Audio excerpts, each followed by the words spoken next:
Hey, what's up guys, welcome back to the channel, and today I have a good one for you, and I'm pretty excited to bring this video to you because this is the On Cloudsurfer 2. And the reason I'm so excited to bring this review to you is because I didn't get to run in the original Cloudsurfer. And I gotta say, I really wished I had. Like, the Cloudsurfer had such a cult following. It was such a loved shoe, and I missed out. But now I have the Cloudsurfer 2. And on today's video, I'm gonna tell you all about it, and I'm gonna let you know if I think it lives up to the hype. Let's get into it. Now, before we get started, I do just want to say that this video is in collaboration with my friends over at Roadrunner Sports. Now, the On Cloudsurfer 2 was sent to me for the purpose of review, however, no one at Roadrunner Sports has told me what to say, they don't have any editorial privileges, and all the thoughts and opinions are my own. With that said, you're going to be able to pick up a pair of the On Cloudsurfer 2 from Roadrunner Sports for $160. And of course, I'll place a link in the show notes below in case you want to pick up a pair for yourself. So whether or not you have run in the Cloudsurfer, the original Cloudsurfer, I'm going to say right off the bat that I think you're probably going to like the Cloudsurfer 2. Well, I mean, look, that's a jump. And I know that every shoe isn't for everyone, but On has made some tweaks to the Cloudsurfer 2 in response to some of the feedback that they got on the Cloudsurfer. Now, as far as the stack height goes, the On Cloudsurfer 2 has 32 in the heel, 23 in the forefoot for a 9mm drop. Now, the original Cloudsurfer had a 10mm drop, so they're bringing that down just a bit. On claims that in a US men's size 9, the Cloudsurfer 2 would tip the scale at 9.2 ounces or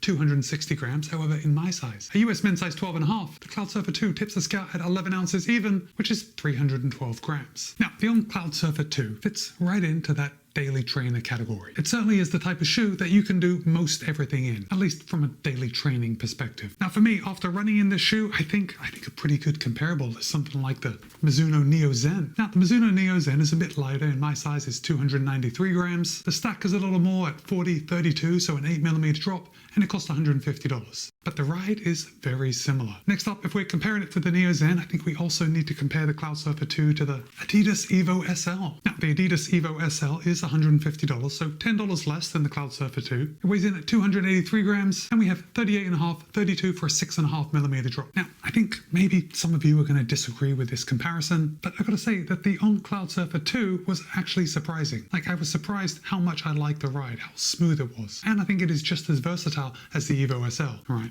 But let's dig into the Cloudsurfer 2, and we're going to start at the top, work our way down. You can see this heel collar. Heel collar is really just what we would expect from a daily trainer. It is nice and padded. The padding is biased towards the top of the heel collar, so when that heel sits in, you feel a nice lockdown around your heel.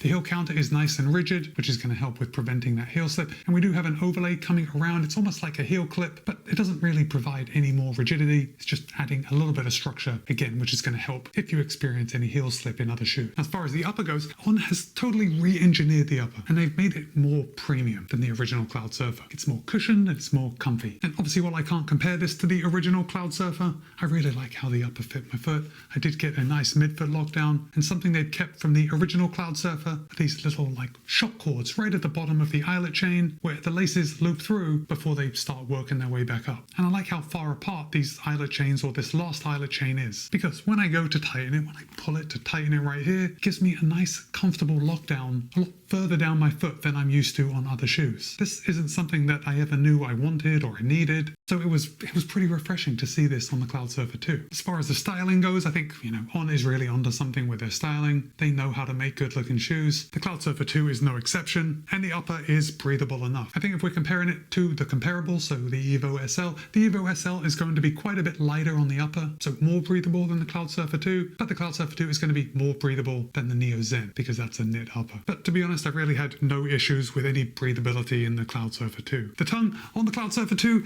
it's padded, but it's on the thinner end of padding, at least as far as daily trainers go, and the tongue is not gusseted, but we do have a lace loop right in the middle, and the shoe engineers know what they're doing. I didn't experience any tongue migration, but with a tongue of this thickness, it's probably unlikely that's ever going to happen. Now, let's come down to the midsole, because this is again where On has made some positive changes over the original Cloudsurfer, based on that feedback that they got from those runners. Now, that doesn't really take anything away from the Cloudsurfer. It was still wildly popular, but people have their opinions, and On listened to them, and they updated the Cloudsurfer 2 accordingly. So now, the durometer reading of the Helion Superphone in the Cloudsurfer 2 is going to be slightly firmer than it was in the original Cloudsurfer. And if you like soft shoes, I don't want you to think that because they made it firmer, that it's a firm foam. It's still not. And of course, because I didn't run in the original Cloudsurfer, I don't have any first-hand experience of how much firmer it is, but I can tell you that for me, the Helion Superfoam in the Cloudsurfer 2 really hit that sweet sweet spot. And I think comparing it to the Mizuno Neo Zen or the Adidas Evo SL is really the highest praise that I can give this shoe. So the Helion Superfoam is still soft, but in no way at all does it zap your energy. You're getting a soft touchdown and a responsive toe off. Now, just like the original Cloudsurfer, there is no speed board in the Cloudsurfer 2, and that just creates like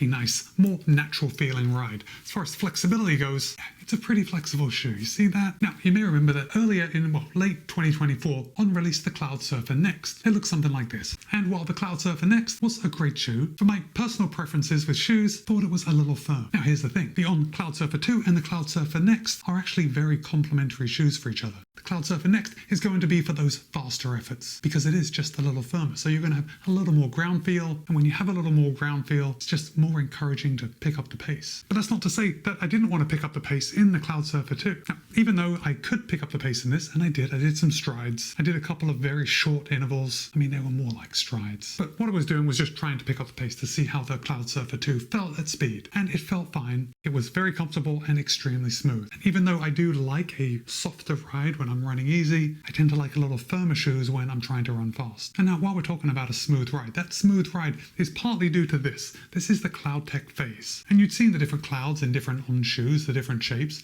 Well, the CloudTech Phase are these pods that kind of lean forward and then they slowly flatten out as they get towards the forefoot. And basically, CloudTech Phase is designed so that each pod collapses in sequence when you're rolling heel to toe. And my friends, it just works amazing. In fact, when I describe it, it almost makes me laugh because it sounds like something someone in the marketing department came up with. And maybe that's true. But in this case, I'm here for it because I love how every On shoe with CloudTech Phase feels underfoot. I think it just does contribute to a very smooth rolling motion of my foot. Now, just a quick comment about the stack height again. Remember, we have 32, 23 for a 9mm drop. I know that recently we are seeing a lot of shoes with much higher stack heights. And if you are one of those people that think you need a super max stack height in your heel on your forefoot, I still want to encourage you to try the Cloudsurfer 2 if you've got your eye on it. Because for me at least, the ride was phenomenal. I had a lot of protection underfoot and I would be very comfortable running my long runs in this shoe. So think up to 20 miles. That's how comfortable I was with this shoe on my foot. Now, not everyone is going to run that far. And if you are running like up to an hour, 6-7 miles, I think this is going to fit nicely into your rotation. Now, I'm saying that I don't know why I'm giving an actual number, because by telling you that it's going to work for long runs, I'm telling you that it's going to work for all runs, all distances. And the On Cloudsurfer 2 was actually one of the shoes that I've run in recently that I was pleasantly surprised to put on my foot, like right out of the box. Now, you've got to know that as a shoe reviewer and I'm running in a lot of shoes, a lot of them tend to feel very similar. In fact, when I do some shootouts between two shoes, I'll wear one shoe on one foot, one on the other, and it's quite surprising how similar they feel underfoot. But when I find a shoe that is comfortable, and it's noticeably comfortable underfoot consistently, run after run, that is something that I really pay attention to. And the On Cloudsurfer 2 was one of those experiences. Now, I think a lot of On shoes, they're kind of designed for running, and they also look fairly good to wear as a fashion shoe. I definitely think that the Cloudsurfer 2 can fit both roles. So if that's what you're looking for when you're looking to buy your next shoe, yeah, this is going to be right up your alley.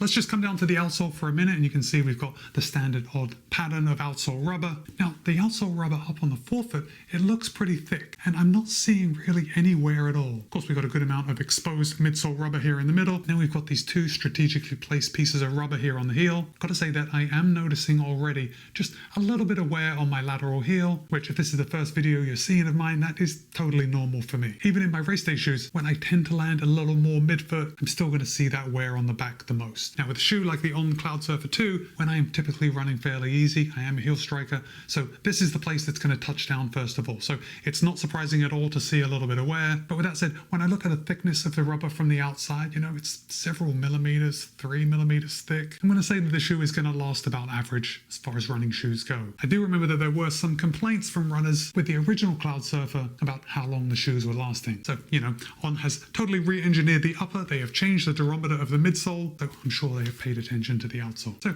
now I want to hear from you. Did you run in the original Cloudsurfer? I'd love to hear your thoughts. And are you thinking of picking up a pair of the On Cloudsurfer 2? Drop a comment and let me know. But for now, it's Matt B. This has been my review of the On Cloudsurfer 2. Be kind, be happy, run well. See you in a couple of days.